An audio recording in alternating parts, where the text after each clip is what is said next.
یہی مراد آباد کی سرزمین ہے، اور اس سرزمین پر ایک اللہ رب العزت کا ایسا بندہ جو اپنے وقت کا عظیم عاشق رسول تھا، جسے دنیا، اور وہ بھی اللہ اکبر، مجاہد حریت، مجاہد آزادی، 1857 کا وہ عظیم ہیرو جس نے انقلاب میں اپنا خون جگر دے کر کے اللہ اکبر اسی ملک کی آزادی کے لیے بنیادیں فراہم کی، اسے دنیا سید کفایت علی کافی مراد آبادی کے نام سے جانتی اور پہچانتی ہے۔ آپ جانتے ہیں ان کے مزار مقدس سے روڈ ہو کر کے گزر رہی تھی، اور اللہ اکبر جب کھدائی ہوئی تو اس وقت لوگوں نے دیکھا کافی مراد آبادی کا جسم تو جسم محفوظ تھا، لیکن کفن کو بھی مٹی نے میلا نہیں کیا تھا۔ یہ کس کی زندگی ہے؟ اللہ اکبر، یہ اللہ کے وفادار لوگوں کی زندگی ہے، یہ اللہ اور رسول کے وفادار لوگوں کی زندگی ہے۔ کافی مراد آبادی کا ذکر آیا تو ایک بات میں اپنے جوانوں کو بتانا چاہتا ہوں، اس لیے کہ یہ مراد آباد کے قریب کا علاقہ ہے، بلکہ مراد آباد کا ایک حصہ ہے۔ تھوڑا سا یاد رکھنا، ہم نے اپنے اسلاف کو بھلایا۔ میرے پیارے آقا علیہ السلام کے پیارے دیوانوں، ہم بہت عشق رسول کی بات کرتے ہیں، ہم بہت محبت رسول کی بات کرتے ہیں، لیکن بڑی معذرت کے ساتھ بڑے بڑے علماء موجود ہیں، حضرت مفتی صاحب قبلہ بھی یہاں موجود ہے۔ اگر میں غلطی کروں، حالانکہ میرا کوئی علمی معیار نہیں، میرے تقوی کا کوئی معیار نہیں، میں آپ سب سے زیادہ گنہگار ہوں، علمی حیثیت بھی میرے پاس کچھ نہیں، لیکن میں آپ کے سامنے یہ بات رکھنا چاہتا ہوں، جتنا ہم عشق رسول کا دعویٰ کر رہے ہیں اتنا عشق مصطفیٰ میں ہم کمزور ہیں۔ یاد رکھنا، جس دن مسلمان سچا عاشق رسول بن جائے، ہم نعرے والے عاشق بنے، ہم کھچڑے اور شربت والے عاشق بنے، ہم بریانی والے عاشق بنے، لیکن ہم نے سچے عشق رسول کی طرف کبھی قدم نہیں بڑھایا۔ بڑی معذرت کے ساتھ آج لبیک یا رسول اللہ کے نعرے تو بہت لگ رہے ہیں، مجھے اس نعرے سے کوئی اختلاف نہیں، مجھے بہت اچھا لگتا ہے جب کوئی لبیک یا رسول اللہ کہتا ہے۔ کبھی سوچا لبیک یا رسول اللہ کا مطلب؟ یا رسول اللہ میں حاضر ہوں، حضور کہہ رہے ہیں نماز کے لیے آ، کیا کبھی کہا یا رسول اللہ میں حاضر ہوں؟ حضور بلا رہے نماز کے لیے آ، وہاں سے تو غیر حاضر ہے۔ حضور فرما رہے اپنے چہرے پہ داڑھی سجا، وہاں سے غیر حاضر ہے۔ حضور فرما رہے ماں باپ کے حقوق ادا کر، وہاں سے تو غیر حاضر ہے۔ حضور فرما رہے ہیں اپنے بھائیوں کے حقوق ادا کر، وہاں سے تو غیر حاضر ہے۔ حضور صلہ رحمی کے لیے فرما رہے ہیں، وہاں سے تو غیر حاضر ہے۔ حضور بیوی کے ساتھ اس نے سلوک کا حکم فرما رہے ہیں، وہاں سے تو غیر حاضر ہے۔ حضور بچوں کی اچھی تربیت کے لیے کہہ رہے ہیں، وہاں سے تو غیر حاضر ہے۔ حضور پڑوسیوں کے حقوق کی بات کر رہے ہیں، وہاں سے تو غیر حاضر ہے۔ پھر کس منہ سے تو لبیک یا رسول اللہ کا نعرہ لگا رہا ہے؟ ہر نیکی کی جگہ سے تو غیر حاضر ہے، اور پھر کہاں تو حاضر ہونے کی بات کر رہا ہے؟ تو بڑی معذرت کے ساتھ ہم نعرے والے عاشق بنے، ہم لوگ اپنی طبیعت کے عاشق بنے، مگر یاد رکھو عشاق تو وہ تھے کہ جب رسول اللہ کے منادی نے اعلان کیا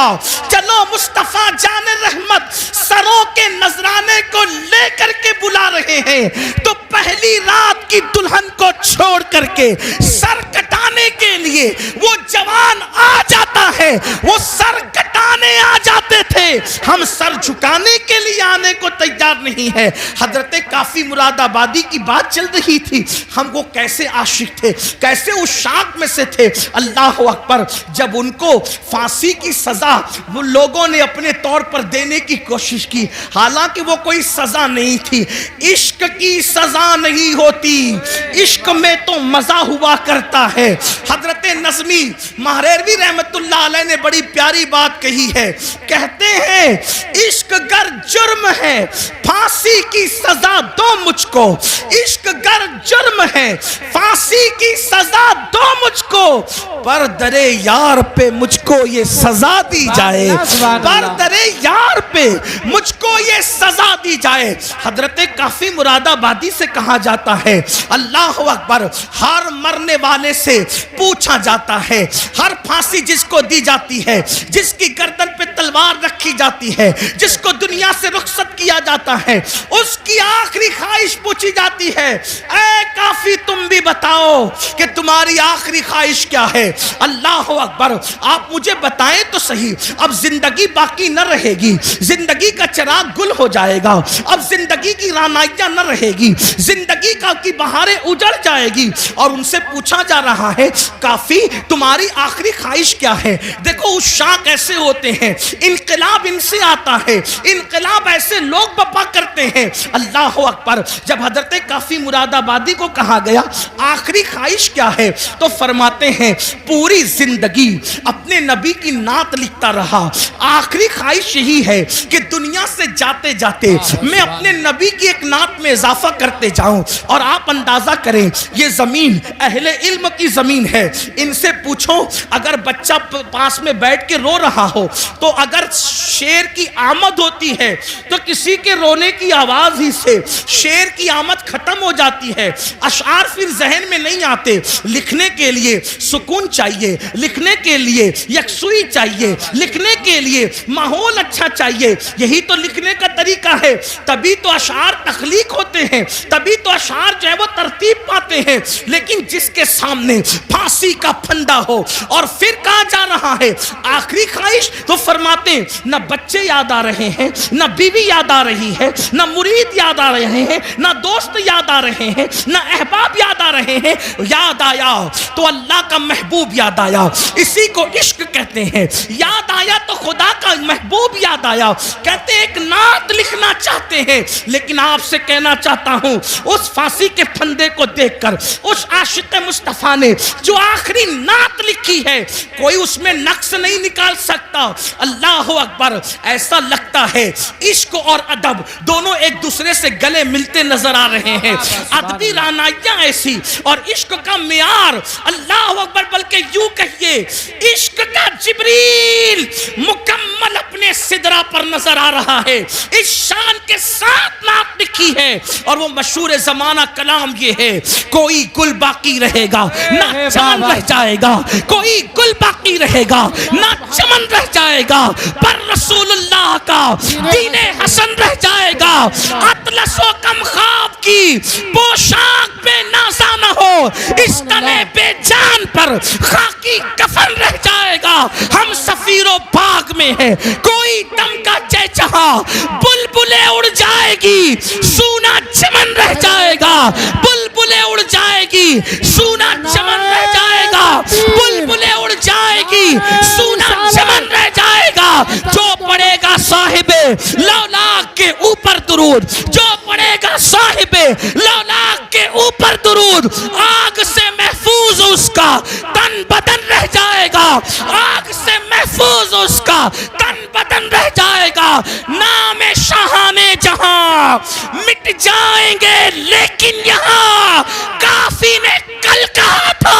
انگریزوں کے لیے کہا تھا، اور میں آج اس عاشق رسول عالم ربانی کے اس مصرے کو آج کے فرعونوں کے لیے پڑھتا ہوں، نام شاہان جہاں مٹ جائیں گے لیکن یہاں، نام شاہان جہاں مٹ جائیں گے لیکن یہاں، حشر تک نام و نشان پنجتن رہ جائے گا۔ اللہ، نعرہ تکبیر، نعرہ رسالت، علماء اہل سنت، مسلک اعلیٰ حضرت، مسلک اعلیٰ حضرت، تاجدار دو عالم کانفرنس، انجمن غلامان غوث و رضا، نعرہ تکبیر، حضرت علامہ سید امین القادری صاحب قبلہ، سبحان اللہ سبحان اللہ۔ نام شاہان جہاں مٹ جائیں گے لیکن یہاں، حشر تک نام و نشانے پنجتن رہ جائے گا، اور سب فنا ہو جائیں گے،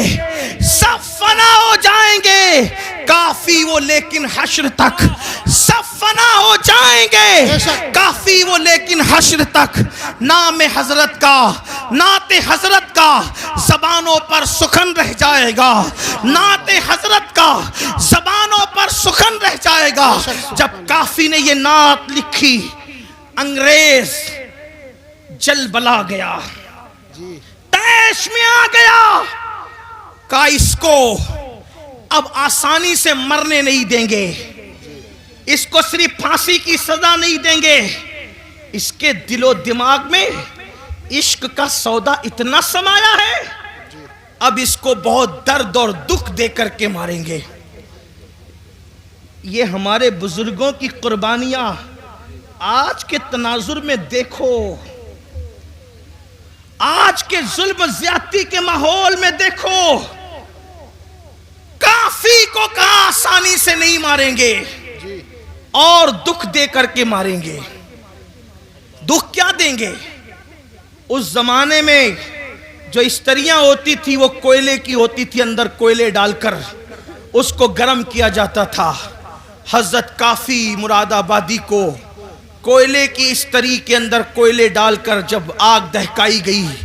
تو کافی کے بدن پر وہ استری چلائی گئی، جسے آپ آئرن کہتے ہیں، جسے پریس کہتے ہیں، وہ استری حضرت کافی کے بدن پہ گرم گرم چلائی گئی۔ جب کافی کے بدن پہ گرم گرم چلائی گئی، ادھر وہ استری چل رہی تھی اور ادھر عالم بیداری میں کافی کے سامنے مصطفیٰ جان رحمت کا جلوہ موجود۔ سبحان اللہ، سبحان اللہ۔ اللہ کے رسول حالت بیداری میں کافی کو اپنا جلوہ دکھا رہے تھے۔ کافی رو پڑے اور کہتے آقا میں نے دیر کر دی، کاش مجھے معلوم ہوتا یہ صدمہ اٹھا کر آپ نظر آتے ہیں تو میں اس طرح چلوانے میں اتنی دیر کیوں کرتا، یہ کام میں پہلے کر دیا ہوتا، آکے جلوہ یار پہلے نظر آ جاتا۔ آپ اندازہ فرمائیں، لیکن کسی کے دل کے تار مدینے کی سرکار سے اتنے مضبوطی سے جڑے تو ہوں کہ پھانسی کا پھندا دیکھ کر بھی انہیں مصطفیٰ جان رحمت یاد آئے، حضور کا ذکر یاد آیا۔ بڑی معذرت کے ساتھ ہم عشق رسول کا دعویٰ تو کرتے ہیں، لیکن حضور ہمیں کب یاد آتے ہیں؟ ان کو پھانسی کا پھندا دیکھ کر بھی حضور یاد آ رہے ہیں، حضور کو وہ وہاں بھی نہیں بھولے، پھانسی کا پھندا دیکھ کر بھی نہیں بھولے۔ آپ سے پوچھتا ہوں حضور ہمیں کب یاد آتے ہیں؟ آقا ہمیں کب یاد آتے ہیں؟ جب چہروں سے داڑیاں منڈا کر گٹروں میں پھینکنے کی تیاری کرتے ہو تب آقا یاد آتے ہیں۔ نرم نرم گدوں پر لیٹ کر جب گندی فلمیں دیکھتے ہو تب آقا یاد آتے ہیں۔ اللہ اکبر، جب چوریاں کرتے ہو تب آقا یاد آتے ہیں، جب سود کے دھندے کرتے ہو تب آقا یاد آتے ہیں۔ بتاؤ حضور ہمیں کہاں یاد آتے ہیں؟ جو قوم اپنے نبی سے یوں جفا کرے، جو قوم اپنے نبی سے یوں بے وفائی کرے، جو قوم اپنے نبی کے دل کو نشتر لگائے، یاد رکھنا تمہارے چہرے پہ چلنے والے وسترے تمہارے چہرے پر اتنی تکلیف نہیں پہنچاتے جتنا قبر انور میں مصطفیٰ جان رحمت کے دل کو تکلیف پہنچاتے ہیں۔ جو قوم سجدوں کو ترک کر کے، جو قوم مسجدوں کو ویران کر کے قبر انور میں مصطفیٰ جان رحمت کا دل دکھائے، اس قوم کو عزت کی سانس لینا نصیب ہوگی، اس قوم کو وقار نصیب ہوگا، اس قوم کو عزتیں نصیب ہوگی۔ سن لو، ہم کسی مردہ نبی کے ماننے والی قوم نہیں، ہم تو اس نبی کو مانتے ہیں جس کے بارے میں بریلی کے تاجدار نے کہا تو زندہ ہے واللہ، تو زندہ ہے واللہ، میرے چشم عالم سے چھپ جانے والے ہمارے آقا زندہ ہیں، اور صرف زندہ نہیں بلکہ ہماری جانوں سے زیادہ قریب ہیں۔ اب بتاؤ جب آقا ہماری جانوں سے زیادہ قریب ہیں، اللہ اکبر، جب ایک بیٹا اپنے ہاتھ میں شراب کی بوتل لیتا ہے تو اس کے ماں کا دل کتنا دکھتا ہے، تو شراب کی بوتل بیٹے کے ہاتھ میں دیکھ کر جتنا ماں کا دل دکھتا ہے اس سے زیادہ شراب پینے والے کو شراب پیتا دیکھ کر مصطفیٰ جان رحمت کے دل کو تکلیف پہنچتی ہے۔ جب تم اپنے چہروں سے داڑیاں مڈاتے ہو نا تو اس وقت میرے آقا کے دل کو بہت تکلیف پہنچتی ہے، کیونکہ ماں اپنے بچے سے جتنا پیار نہیں کرتی اس سے کروڑوں درجہ زیادہ مصطفیٰ جان رحمت نے اپنی امت سے پیار کیا ہے۔ مجھے حیرت ہے، اللہ اکبر، ہر پیار کرنے والے کے بدلے میں ہم نے پیار دیا، ہر محبت کے بدلے میں ہم نے محبت دی۔ اللہ اکبر، آپ سے پوچھنا چاہتا ہوں، اپنے جیسے کسی ایک انسان سے پیار کیا، اس کے پیار میں رات رات بھر جگتے رہے، اس کو تحفے دیتے رہے، اس کی وجہ سے سب سے تعلق توڑ لیا، اس کی وجہ سے نیند گئی، چین گیا، قرار گیا، سکون گیا، بڑی معذرت کے کے ساتھ اپنے جیسے انسان سے پیار کیا، اس پہ سب قربان کیا، اور آمنہ کے لال سے پیار کیا تو صدموں کے سوا رسول اللہ کو دیا کیا؟ نماز چھوڑ کر انہیں تکلیف پہنچائی، داڑیاں مڈا کر انہیں تکلیف پہنچائی، حرام دھندے کر کے انہیں تکلیف پہنچائی، عورتوں پر بدکاری کی نظر ڈال کے